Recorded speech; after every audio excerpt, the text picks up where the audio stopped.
자, 이번에는 445페이지 펴주시고요.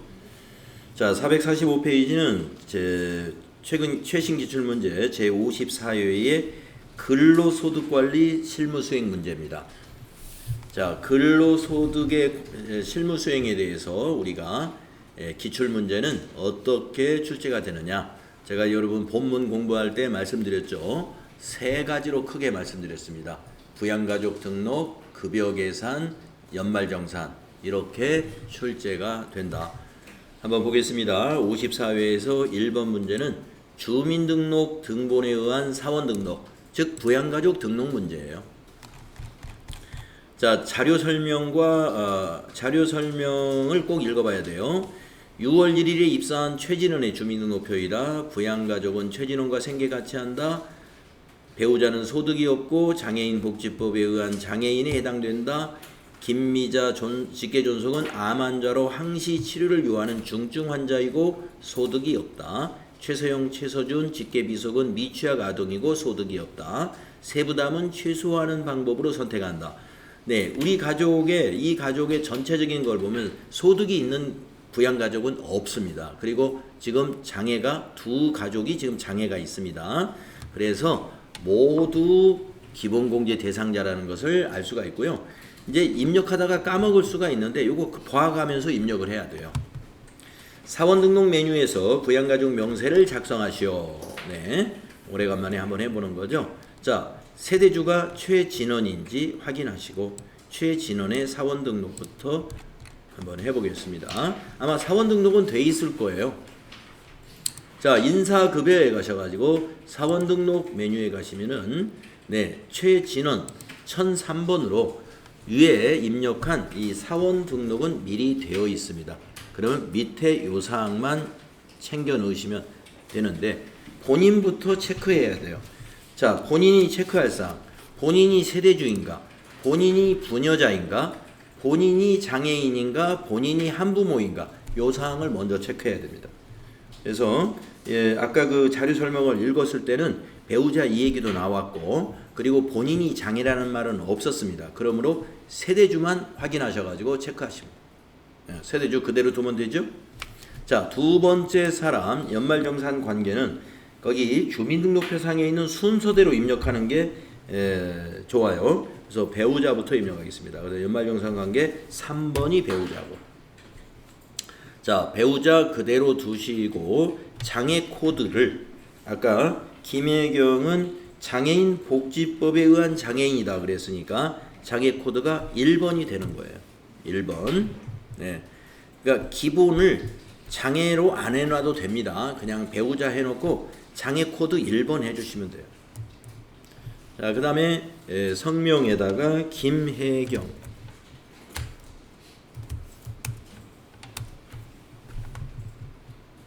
770-202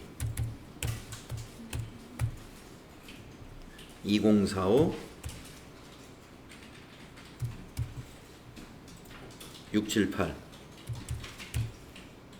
한 사람 입력되고 모친 입력하겠습니다. 그래서 소득자의 직계존속 1번이 연말정산 관계이고 기본은 소득이 없다고 아까 말씀드렸으니까 60세 이상 그대로 두고 장애가 있었죠. 그래서 김미자 직계존속은 항상 치료를 요하는 중증 환자 코드가 3번이에요. 그 밑에 메시지에 나와 있죠. 3번. 60세 이상 해놓고 3번 해주면 되고요. 성명에다가 김미자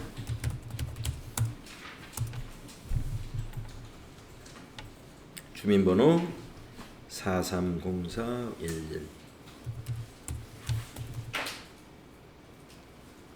2222229 주민번호까지 입력하시면 됩니다. 70세에는 자동으로 동그라미가 들어가죠. 그 다음에 네 번째 최서영은 직계 비속 4번이 되겠습니다.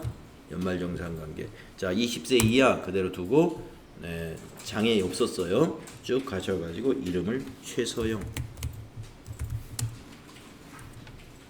1803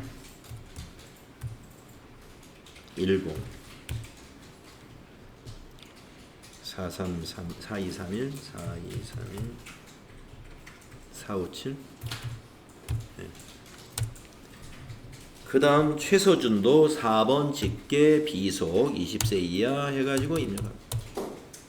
최서준 230105 4231 451.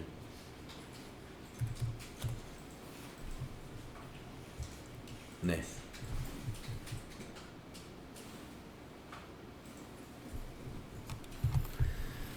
이렇게 해주시면 최서준은 출산 입양의 두 번째 출산에 해당되는 세액공제에 반영이 되는 것입니다.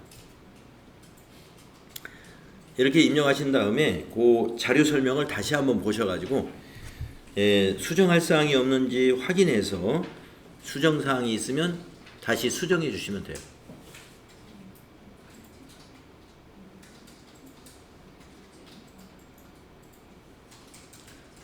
출산 입양 둘째라는 건 자동으로 반영이 됩니다. 주민번호 입력하시면. 네, 수정사항 없죠. 네, 요대로 입력하시면 되는 겁니다. 네, 요대로 입력하시면 된다.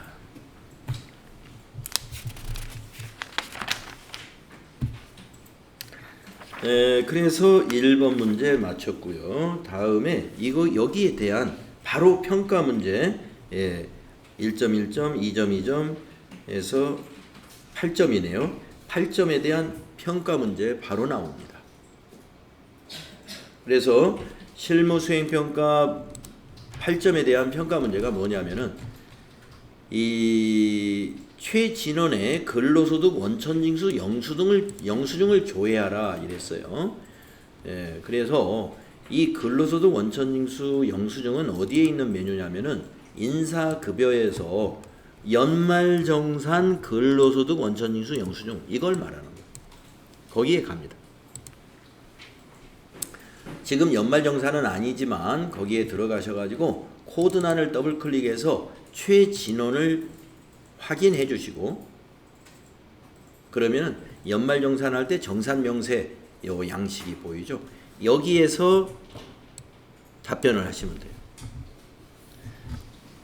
그래서 36번의 그 평가 문제는 기본공제 대상 인원수 본인 포함하여 몇 명이냐 이랬단 말이에요. 그러면 여러분이 자 본인 1명, 배우자의 금액이 있으면 2명, 없으면 배우자 없는 거예요. 그 다음에 그 밑에 26번에 3명 이렇게 해서 5명이다 이렇게 판단하시면 돼요. 5명이다. 물론 이것도 주민등록표 보고 그냥 거기서 5명이다. 하나, 둘, 셋, 넷, 5명 나오니까 뭐 이걸 꼭 봐야 답을 찾는 건 아닙니다. 주민등록표상에도 그냥 5명이라는 걸 우리가 알 수 있어요. 그래서 답을 5 하시면 되고요. 그 다음에 이 37번 문제는 25번에 배우자 기본공제 금액이 얼마냐.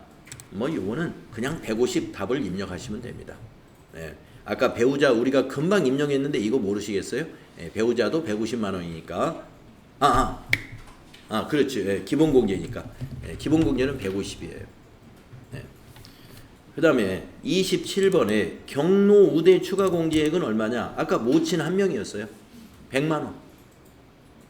물론 여기 보셔서 27번에 100만 원 이걸 답으로 적는 게 맞는 겁니다. 네, 그러나 안 봐도 이건 100만 원 알 수 있는 것이고. 그 다음에 28번에 추가 공제액, 장애인 추가 공제가 얼마냐? 장애인 아까 2명이었어요. 그러니까 400만 원이겠죠? 여기 28번에 400만 원 나와 있죠? 400만 원을 답으로 기입하시면 돼요. 그 다음에 40번 56번에 출산, 입양, 자녀 세액공제, 세액공제액은 얼마냐? 네, 56번은 오른쪽에 있습니다. 56번 출산, 입양 1명 92,294원. 그래서 답은 1번을 답으로 찍어주시면 됩니다. 이렇게 해서 지금 이 부양가족 등록을 하고 나서 요거 5개 하고 나면 8점 얻은 거예요. 8점. 뭐 부양가족 등록하는 거 우리가 그다지 어려운 작업이 아니잖아요. 8점 얻었고요. 그 다음 두 번째 문제, 급여자료 입력 문제 나왔습니다. 2월분 급여자료. 자, 자료 설명을 읽어봅니다. 생산부 사원 송민기 급여자료입니다. 2월의 지급일은 2월 25일입니다. 가족수당은 가족수에 따라 일정 금액을 지급하고 있어요. 과세. 식대는 매월 고정적으로 지급하고 있으며 별도의 식사 및 기타 음식물은 제공하지 않는다. 비과세. 비과세.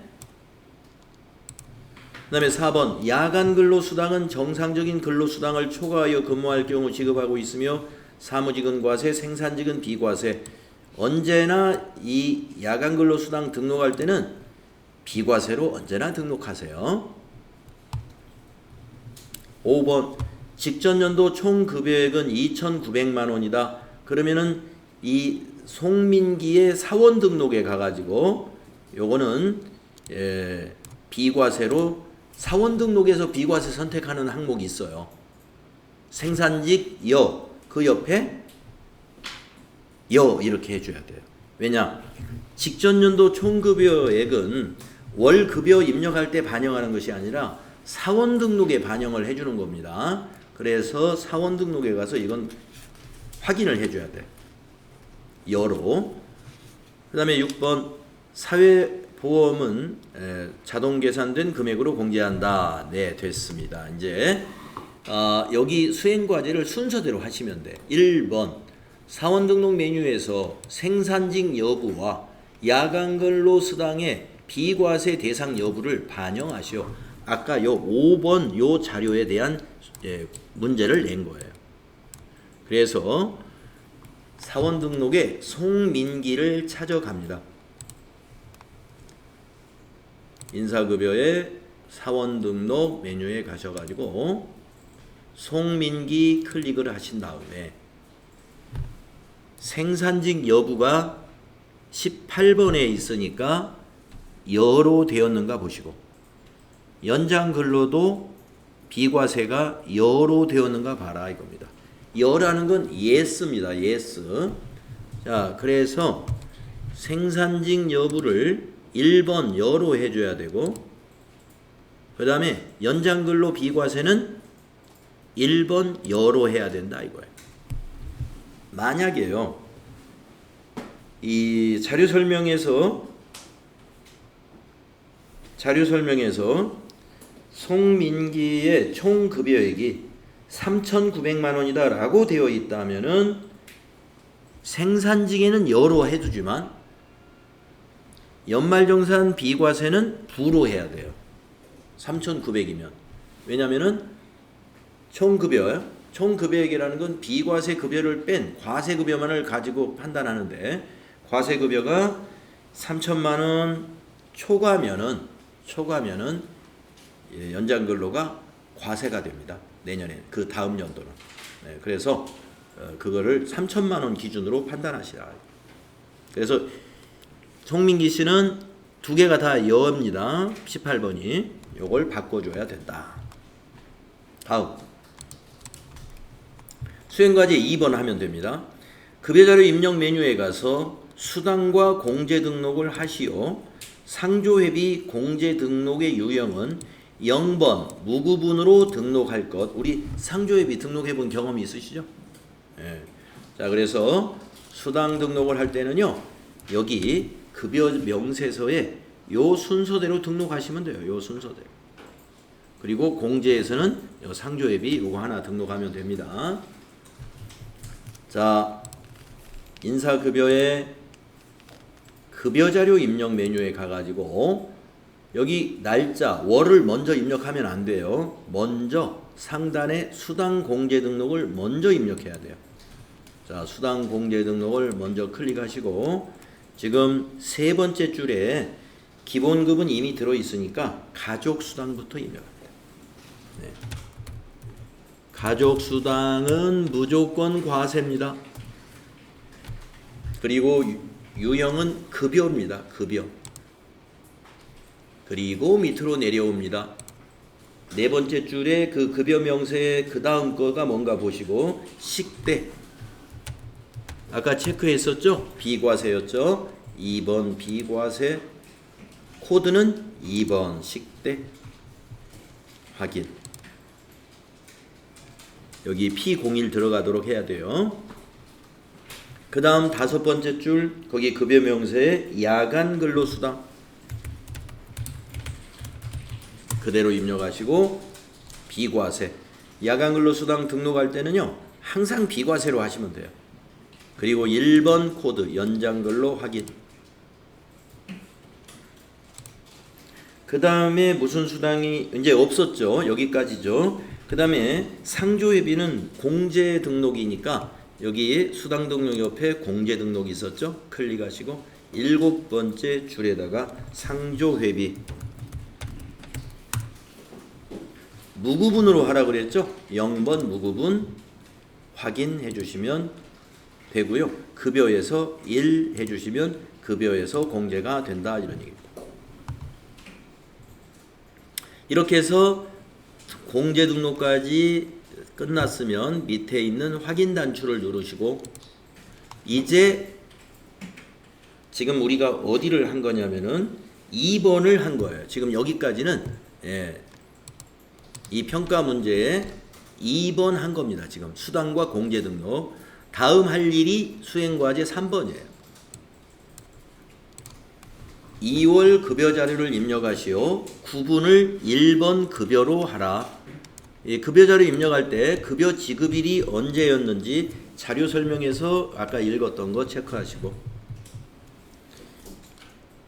자, 이제 귀속 연월일을 2월로 선택하시고. 구분은 항상 시험에서 뭐로 하라 알려줍니다. 1번 급여로 선택하시고. 지급일도 자료 설명에 나와 있습니다. 매월 25일이다 했기 때문에 같은 달이에요. 2023 02 25. 네, 그러면 이렇게 직원들 이름이 나옵니다. 송민기 급여 명세 하나만 있으니까 송민기 거 하나만 작성하는 거예요. 송민기를 클릭하시고 여기다가 입력하면 됩니다. 기본급 180만원,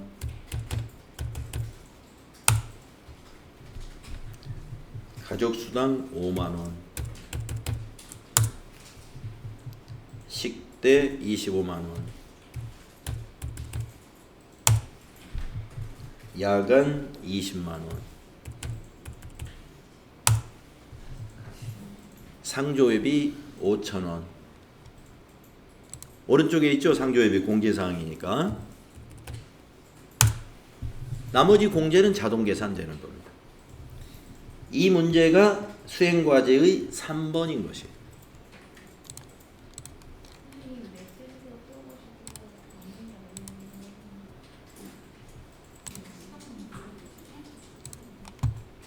네. 그래서 송민기 씨의 소득세가 상조회비까지 입력하시면 급여 자료 입력이 끝납니다. 지금 여기 연말이 이미 여기 연말정산이 끝난 사원으로 표시된 것은 뭔가 잘못된 거예요. 자, 이렇게 해서 수행과제의 3번이 끝난 것입니다.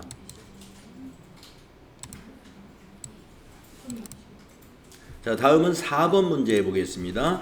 원천징수 이행상황 신고서를 작성하시오. 원천징수 이행상황 신고서. 이건 간단하죠? 그래서 원천징수 이행상황은 인사급여에 가셔가지고 여기 있는 원천징수 이행상황 신고서. 네, 이거 클릭하셔서 이거 클릭하셔가지고 2월 거를 작성하라는 얘기예요. 그래서 귀속은 2월부터 2월, 지급기간도 2월부터 2월. 정기신고에서 엔터하면은 이와 같이 작성이 되죠. 이건 작성해서 바로 저장해 놓으시고 나중에 평가 문제에서 이걸 답안으로 기록하면 되는데 바로 그 뒤에 평가 문제가 나오기 때문에 지금 작성했던 걸 안 닫아도 될 것 같습니다. 그래서 이 인사급여 문제는 하고 나서 바로바로 그 평가 문제가 나와요. 그래서 열어놓은 것들을 닫지 마시고 그대로 열어놨다가 작업을 수행하시면 더 편하겠습니다. 자, 그러면은 이제 평가 문제 풀어보겠습니다. 447페이지에 평가 문제 나와 있죠? 네. 447페이지. 자, 요 평가 문제까지만 해야 되겠네요. 시간이 좀 부족하군요. 자, 41번. 송민기 2월 급여 자료를 조회해서 수당 항목 중 과세 대상 가족 수당의 금액은 과세 대상 가족 수당의 금액은 얼마인가? 가족 수당은 모두가 과세예요. 비과세 자체가 없어요. 그래서 이것도 사실은 급여 자료 조회하지 않고도 우리가 주어진 문제만 가지고도 가족 수당이 5만 원이었죠? 답이 5만 원입니다. 다음 42번. 송민기 2월 급여 자료를 조회해서 수당 항목 중에 과세 대상 식대 금액은 얼마냐? 자, 문제에서 보면 식대가 25만 원이었죠? 월 20만 원까지가 비과세, 5만 원이 과세겠네요. 그래서 여러분이 이론이 튼튼한 사람은 이것도 조회 안 하고 그냥 5만 원이다 답을 기입할 수 있죠? 네. 자, 우리 그거 조회해 보면 그렇게 나와 있습니다. 여러분 급여 자료 입력에 아까 2월로 입력한 거를 조회하면은 송민기 오른쪽에 보시면 식대가 과세가 5만 원, 비과세 20만 원 나와 있죠? 원래 이 오른쪽은 전체 사원 건데 우리가 배인철 사원에 대한 급여 자료는 입력하지 않았잖아요. 이 전체가 다 송민기 거나 마찬가지예요. 그래서 여기서 과세 비과세 바로 구분할 수 있습니다. 근데 여러 사람께 합쳐져 있으면 송민기 하나가 아니니까 이쪽에서 판단을 하셔야 되는데 자, 5만 원이 답이라는 거 그냥 이론 지식만 가지고도 판단하면 되겠고 다음에 43번. 송민기 2월 급여 자료를 조회해서 수당 중 비과세 대상 야간 근로 수당의 금액은 얼마냐? 야간 근로 수당이 20만 원이잖아요. 이거 모두가 다 비과세예요. 네, 가서 보겠습니다. 야간 근로 비과세 20만 원. 맞죠? 모두가 비과세. 다음에 44번 2월 급여 자료조회 2월 급여의 차인 지급액은 얼마인가? 송민기 겁니다. 그러면 여기 차인 지급액은 밑에 나와 있죠. 2,106,030 이거 복사 안 되네요. 그대로 보고 입력하셔야 되겠습니다. 2,106,030 맞습니까? 맞죠? 자, 마지막 45번 문제. 원천지수 이행사항 신고서 조금 전에 작성한 거 10번 소득세 등 총 합계 금액은 얼마냐? 1점짜리예요. 그래서 원천징수 이행사항 신고서에 10번 10번 소득세 등 합계금액 맨 밑에 있는 합계를 말하는 건데 여기 보이는 것 뿐이니까 합계도 똑같은 거예요. 밑에 합계요. 이거나 아까 보이는 숫자나 같습니다. 그래서 17180을 복사해서 붙여넣기 하시면 된다.